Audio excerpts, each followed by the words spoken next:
Welcome to the Musa video blog. So the title of this week's video blog is It's Good to Be Selfish. Now that doesn't sound like a good title for a video blog, a Musa video blog that is, because we all know, for those of you who have been watching this and who know about Musa, that that's not a good thing. I mean, selfish, I care about myself, don't care about anybody else. You know why it's not good? Because it's being selfish. Right, we all know that. So, how can it be good to be selfish? So, let me explain what I mean when I set to the title, and then you'll understand.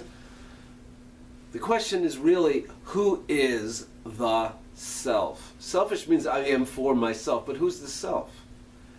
So, we've mentioned this before, but we're all made up of basically two parts. There's the physical part and the spiritual part.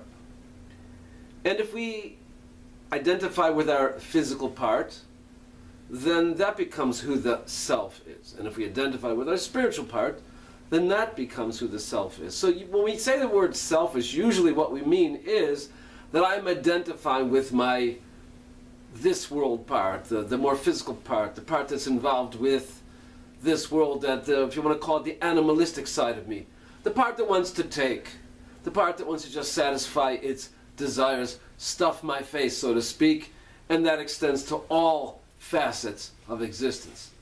But there's another part of me, the spiritual part. And when we say the word selfish, we don't usually refer to that self, but that's also a self.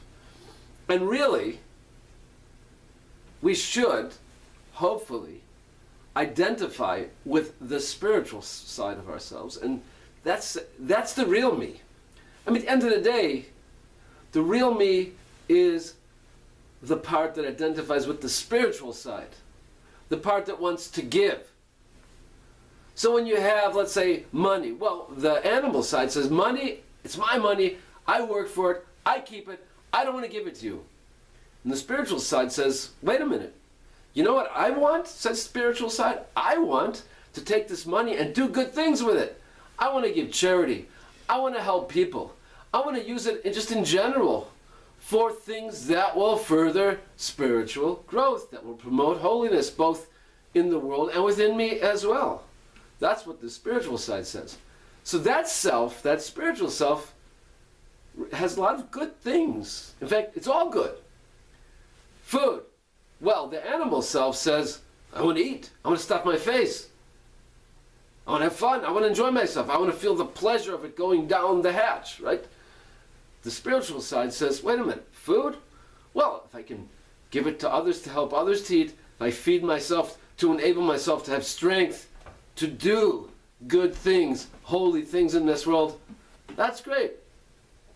So really, it depends what you mean when you say selfish. If you're talking about the animal side, that's not good. But if we can identify ourselves with who we really are, the more primary part of our existence, the spiritual side, if we identify with that self, then it's great to be selfish, because that self says, you know what I want? I just want to do good things. I want to be holy. I want to be a giver. I want to help others. So that type of selfish, the part that satisfies the spiritual side, that is really good to be selfish. So we should all have a lot of spiritual growth. That's good for us. See you next time.